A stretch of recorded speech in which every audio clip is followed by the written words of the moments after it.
Yes my dear student, आज अपन start करने जा रहे हैं HBD रिएक्शन का last part. Okay, last part क्या होता है किसी भी रिएक्शन का? Problem practice. तो लास्ट पार्ट है, फिफ्थ स्टेप है प्रॉब्लम प्रैक्टिस। तो आज HBD रिएक्शन से किस किस टाइप की प्रॉब्लम, किस किस तरह के ऑब्जेक्टिव बनते हैं, एग्जाम में किस टाइप की प्रॉब्लम नीट और जेईई में यहाँ से पूछी जाती है, वो सभी अपन सभी टाइप की प्रॉब्लम डिस्कस करेंगे। और इनके अंदर इसे जस्ट बिफोर जो अपनी क्लास थी, लेक्चर था, उसके अंदर मैंने आपको फोर्थ स्टेप क्या बताया था? की पॉइंट्स। तो उन सभी की पॉइंट्स को मैंने किस में कन्वर्ट किया है? ऑब्जेक्टिव में।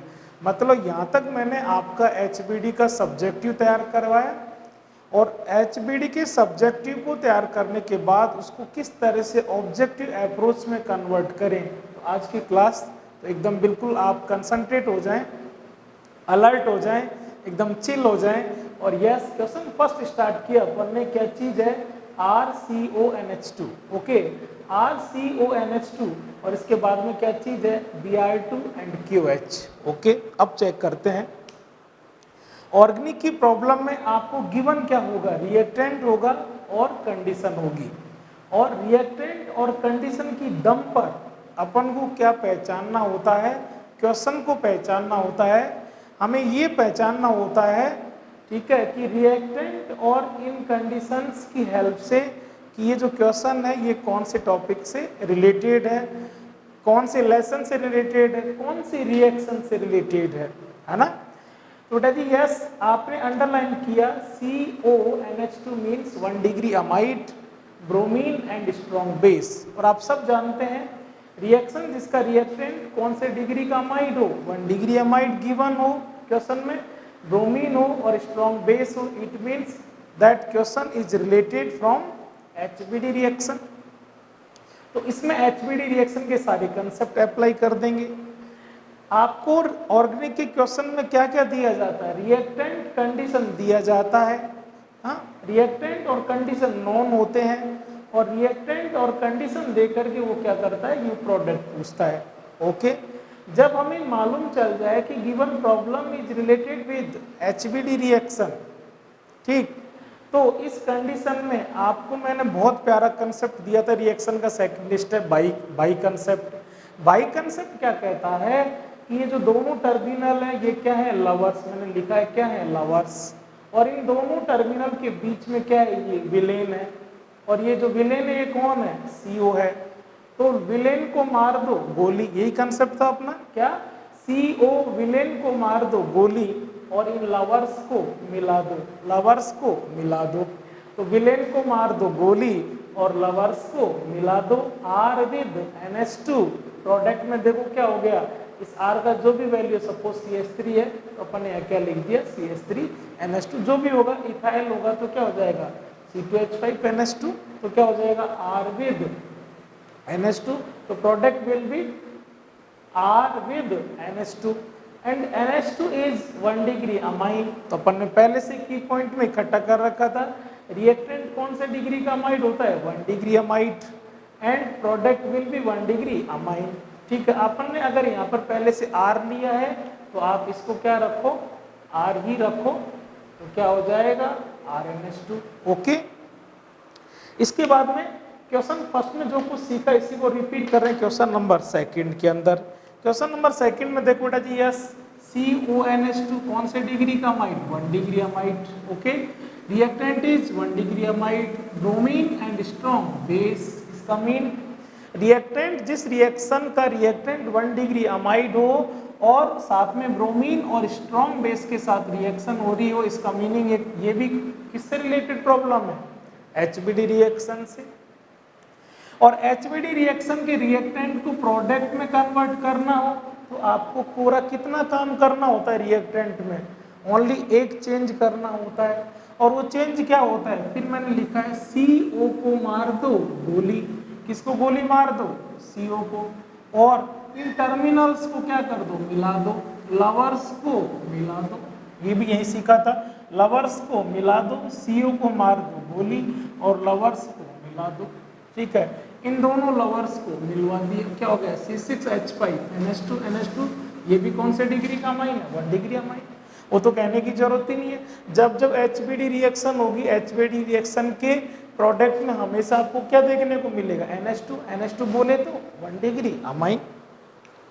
लेकिन अब आप क्वेश्चन फर्स्ट और क्वेश्चन सेकंड को कंपेयर करो, और अब आप ये चेक करो कि मैंने क्वेश्चन फर्स्ट में और क्वेश्चन सेकंड में आपको क्या मैसेज देने की कोशिश की। बेटा जी याद कीजिए, हमारा की पॉइंट के अंदर फर्स्ट की पॉइंट था क्या, यहाँ 1 डिग्री अमाइड है, कौन सा, एलिफेटिक, और यहाँ 1 डिग्री अमाइड है, कौन सा, एरोमेटिक। तो आपने कहा था HBD रिएक्शन के रिएक्टेंट में 1 डिग्री अमाइड की प्रेजेंस इसेंशियल है, लेकिन 1 डिग्री अमाइड दोनों टाइप का हो सकता है, may be aliphatic and may be aromatic.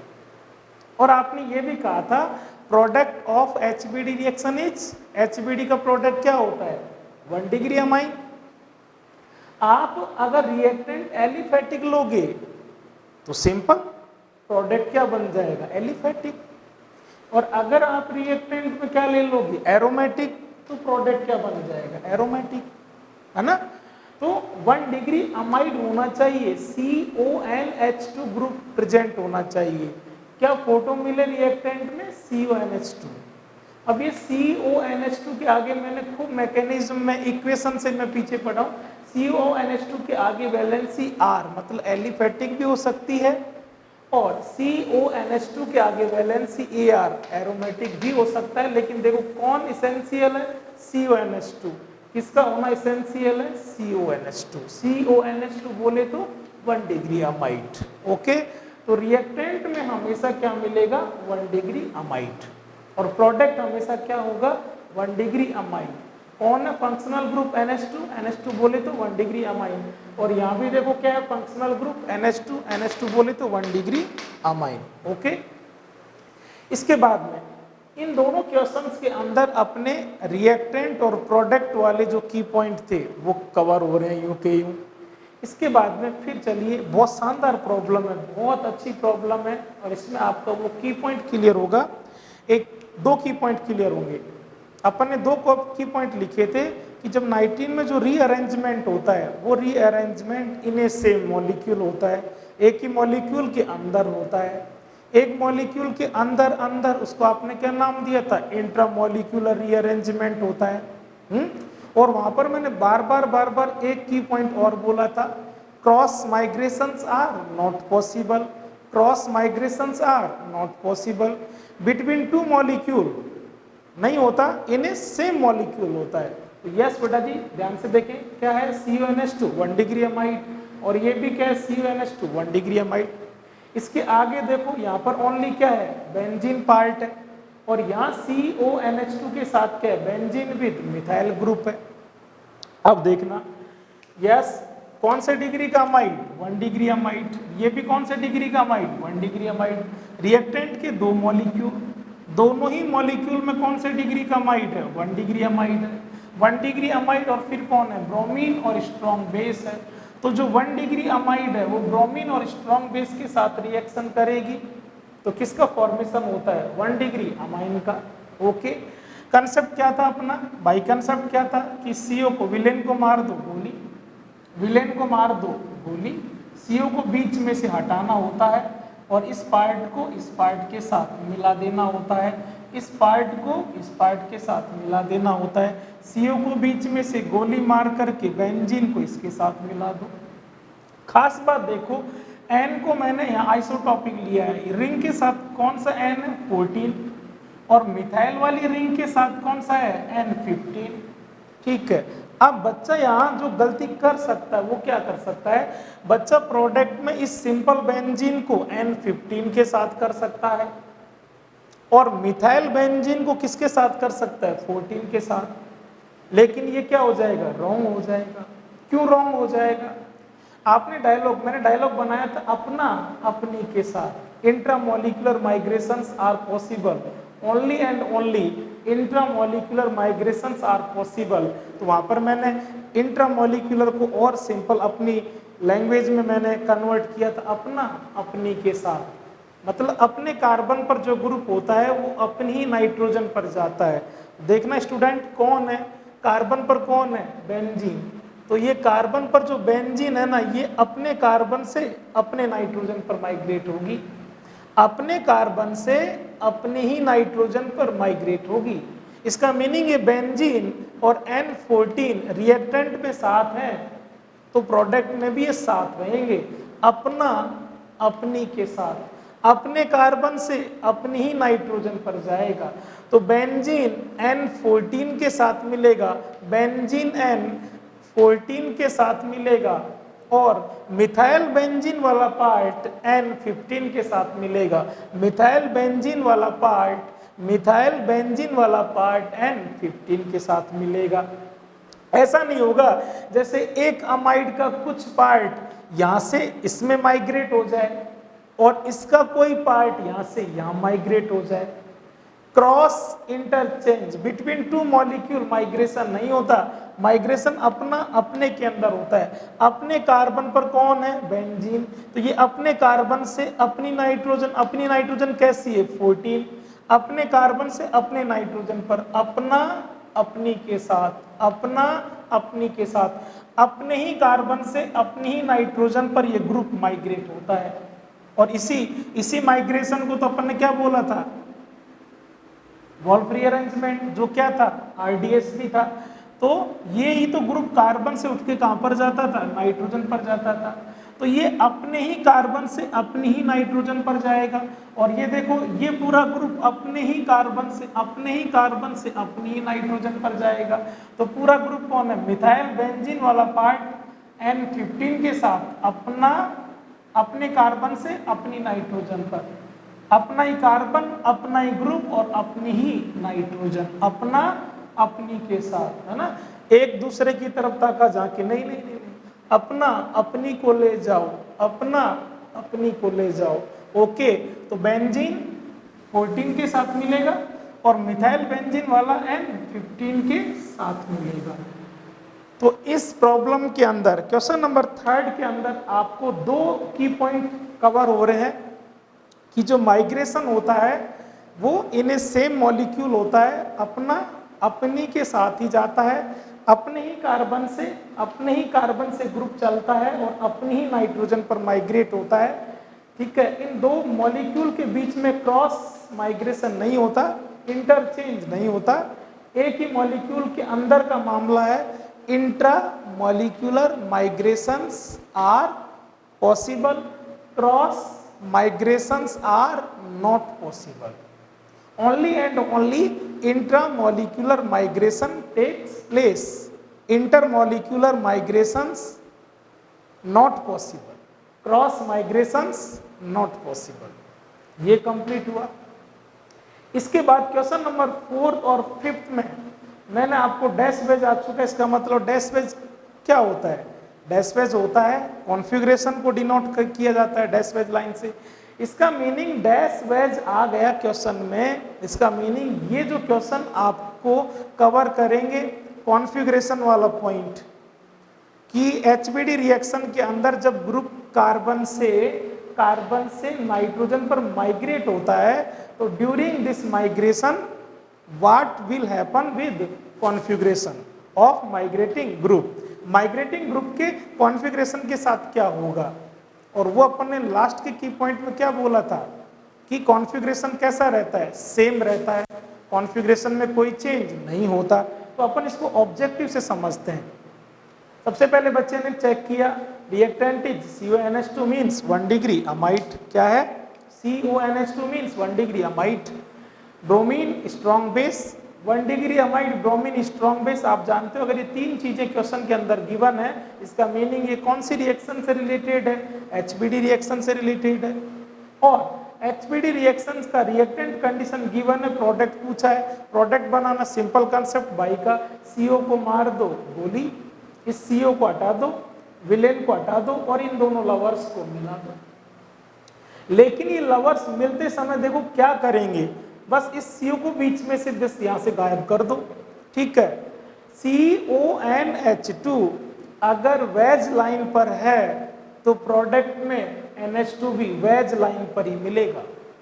ठीक है, रिएक्टेंट 1 डिग्री अमाइड का जो कॉन्फ़िगरेशन है वो ही कॉन्फ़िगरेशन 1 डिग्री अमाइन का होगा। कॉन्फ़िगरेशन चेंज नहीं होता। जिस कॉन्फ़िगरेशन के साथ ये 1 डिग्री अमाइड रिएक्शन में प्रोसीड करती है, प्रोडक्ट 1 डिग्री अमाइन उसी कॉन्फ़िगरेशन के साथ मिलेगा, ये बताने की कोशिश की। इसके अलावा और एक कंसेप्ट देखो क्या है, रिंग में जहां डबल बॉन्ड है वो डबल बॉन्ड जहां जैसा है वैसा का वैसा ही डबल बॉन्ड वहीं उसी लोकेशन पर मिलेगा। इसके रेस्पेक्ट में इस डबल बॉन्ड का जो पोजीशन है वही पोजीशन यहाँ प्रोडक्ट में मिलेगी। क्यों? क्योंकि कॉन्फ़िगरेशन में तो कोई चेंज आता ही नहीं है। इसके बाद में इसी क्वेश्चन को वापस रिपीट किया है मैंने, देखना बच्चों।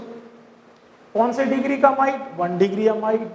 ठीक है, ब्रोमीन और strong base mean HBD reaction. HBD reaction तो प्रोडक्ट पे चलेंगे। प्रोडक्ट रिएक्टेंट से प्रोडक्ट पर आते समय आप एक ही चेंज करते हो। कौन सा चेंज करते हो? इस CO विलेन को गोली मार देते हो और इन लवर्स को मिला देते हो। भाई कंसेप्ट शुरू से क्या कह रहा है? विलेन को मार दो गोली और लवर्स को मिला दो। ओके, और जब ये लवर्स मिलेंगे तो कॉन्फ़िगरेशन में कोई चेंज होता नहीं। ये कौन सी लाइन पर था? CONH2 वेज पर। तो NH2 कहाँ पर मिला? वेज पर। आज वेज के बजाय ये CONH2 कहाँ पर आ गया? डैश डैश पर। तो जब ये डैश लाइन पर है रिएक्टेंट फंक्शनल ग्रुप अमाइड का CONH2 डैश लाइन पर है तो प्रोडक्ट भी कहाँ पर मिलेगा? डैश लाइन पर। चेंज तो एक ही होता है ना, ये बीच में से CO हट जाएगा। बीच में से CO को क्या कर दिया? ये देखो, ये कर दिया, ये आ गया NH2, जहां जैसा था वो उसी जगह पर आ गया। बीच में से CO को गोली मार दो, आ गए NH2, ये आ गए NH2। ओके, इसके अलावा देखो और मैंने कुछ कहा है, इसके रेस्पेक्ट में जस्ट इसके नेबरिंग कंडीशन में, जस्ट पड़ोस में, जस्ट बगल में कौन सा ग्रुप है? मिथाइल, और वो भी कौन सी लाइन पर है? वेज लाइन पर। तो जब यहाँ रिएक्टेंट में अमाइड के जस्ट बगल में कौन सी लाइन पर? वेज लाइन पर कौन? मिथाइल है। तो प्रोडक्ट में भी ये मिथाइल NH2 के जस्ट बगल में मिलना चाहिए। और कौन सी लाइन पर मिलना चाहिए? वेज पर ही मिलना चाहिए। मिथाइल जिस पोजीशन पर है उस पोजीशन पर ही मिले, जैसे कॉन्फ़िगरेशन के साथ है उसी कॉन्फ़िगरेशन के साथ मिले, क्योंकि कॉन्फ़िगरेशन में कोई चेंज नहीं होता। क्लियर? तो ये दोनों क्वेश्चन नंबर 4 और 5 आपको क्या सिखा रहे हैं? During HBD reaction migrating group will retain its configuration. Okay, question number 4 और 5 को फिर मैंने आगे वापस से रिपीट किया है। किसमें? क्वेश्चन नंबर 6 में। बहुत प्यारा क्वेश्चन है, बहुत शानदार क्वेश्चन है HBD की, बहुत डेप्थ का, और जो लोग मैकेनिज्म पर बहुत अच्छे से काम किए होते हैं वही ऐसे क्वेश्चंस को डील कर सकते हैं। यस बेटा जी, reactant is 1 degree amide. Okay, bromine and strong base, it means related with HBD reaction. HBD reaction तो अपन पहले क्या कर लेते हैं? रिएक्टेंट को प्रोडक्ट में कन्वर्ट कर लेते हैं। प्रोडक्ट पर जाते समय आप एक ही चेंज करते हो, किसको गोली मारते हो? CO को, और बीच में से CO हट जाएगा और ये NH2 U का U आ जाएगा, NH2 U का U आ गया। ओके, और चेक करते हैं, reactant is 1 degree amide and product will be 1 degree amine. 1 degree amine बोले तो NH2। ओके, इसके बाद में देखो जो रिएक्टेंट था वो कायरल सेंटर, मैंने स्टार से डिनोट किया है, मीन कायरल सेंटर है। क्यों है? देखना इस कार्बन को, एक वैलेंसी पर H, सेकंड वैलेंसी पर D, थर्ड वैलेंसी पर CH3 और फोर्थ वैलेंसी पर कौन है? CONH2। ये चारों के चारों ग्रुप कैसे हैं? डिफरेंट है। ठीक है, 4 different group having carbon atom हो तो उसे क्या कह देते हैं? Chiral carbon, chiral centre. किसे डिनोट करते हैं? स्टार से। ओके, इसके बाद आपने कहा कि ये कायरल सेंटर है, और ये कायरल सेंटर है तो ये कायरल सेंटर प्रोडक्ट में भी एज इट रहेगा, क्योंकि कोई भी कायरल सेंटर है वो अपनी कायरलिटी को क्या करता है? रिटेन करता है, मेंटेन करता है। ऐसा नहीं होगा जैसे यहाँ कायरल सेंटर हो और वहाँ कायरल सेंटर डिस्ट्रॉय हो जाए, नहीं। ठीक है, मेंटेन रहेगा। ओके, इसके बाद आप देखना कायरल सेंटर है तो कायरल सेंटर का आपको पता है कॉन्फ़िगरेशन होता है। और कॉन्फ़िगरेशन क्या होता है कायरल सेंटर का, या तो R कॉन्फ़िगरेशन हो सकता है और या S कॉन्फ़िगरेशन हो सकता है। सपोज रिएक्टेंट अमाइड में 1 डिग्री अमाइड में इस कायरल सेंटर का कॉन्फ़िगरेशन हमने चेक किया और सपोज क्या मिला R, ठीक है, और कॉन्फ़िगरेशन आपने कह रखा है 4th और 5th में और की पॉइंट में कि कॉन्फ़िगरेशन चेंज नहीं होता। इसका मीनिंग कायरल सेंटर जो रिएक्टेंट 1 डिग्री अमाइड में कायरल सेंटर का जो कॉन्फ़िगरेशन R है, ये R कॉन्फ़िगरेशन प्रोडक्ट में भी R का R मिलेगा, U का U बनाए रखेगा, अपने कॉन्फ़िगरेशन को U का U रोकेगा, रोकना मतलब रिटेन करेगा। ऐसा हो सकता है R की जगह इस कायरल सेंटर का कॉन्फ़िगरेशन सपोज S है, तो अगर रिएक्टेंट में इसका कॉन्फ़िगरेशन S है तो प्रोडक्ट में भी S का S ही मिलेगा, U का U बनाए रखेगा, और U का U बनाए रखना इसी को क्या कहते हैं, रिटेन करना।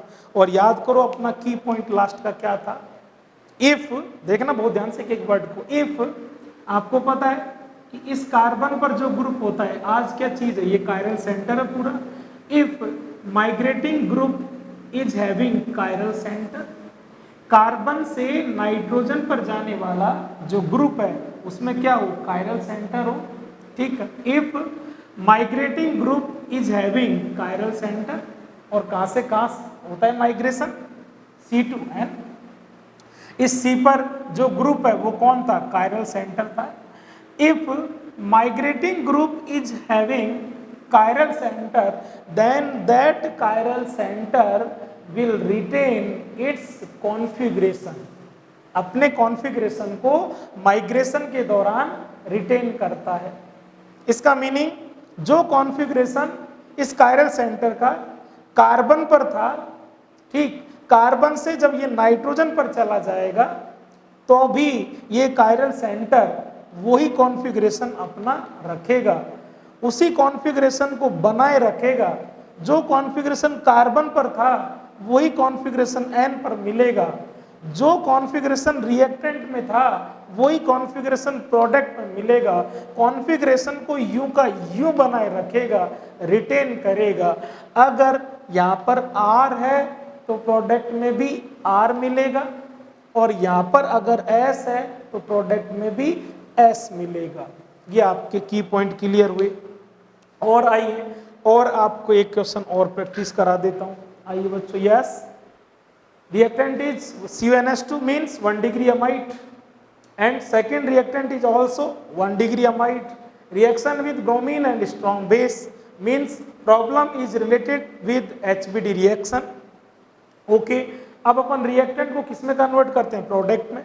रिएक्टेंट को प्रोडक्ट में कन्वर्ट करते समय रिएक्टेंट में केवल कितना चेंज करते हैं, एक ही चेंज। बोलो क्या करते हैं, CO को मार देते हैं गोली, लवर्स को मिला देते हैं, CO को बीच में से गोली मार देते हैं और लवर्स को मिला देते हैं। R1N14 के साथ मिलना चाहिए और R2N15 के साथ मिलना चाहिए। चेक करते हैं आंसर, R1N14 के साथ, R1N14 के साथ है और R2N15 के साथ है। ये क्वेश्चन जस्ट रिपीट है किसका, क्वेश्चन नंबर 4 का। Question number 7 is just repeat of question number 3। ठीक है, तो मैंने रिपीट क्यों किया है, इसका रीजन देखिए। यहाँ पर दो डिफरेंट 1 डिग्री अमाइड थे, यहाँ भी दो डिफरेंट 1 डिग्री अमाइड है। ये R1 वाला है, ये R2 वाला है, इसमें N14 है और इसमें N15 है। ठीक है, इन दोनों क्वेश्चन से मैं दो मैसेज आपको देना चाहता हूं, दो कंसेप्ट वापस रिपीट करवाना चाहता हूं कि अगर दो डिफरेंट टाइप की 1 डिग्री अमाइड हो तो मैंने यहां भी बोला था अपना अपनी के साथ, अपना अपनी के साथ क्रॉस चेंज नहीं करते। यहाँ भी ऐसा नहीं होगा जैसे R1 यहाँ से चले और 15 के साथ आ जाए और R2 यहाँ से चले 14 के साथ, क्रॉस नहीं होता।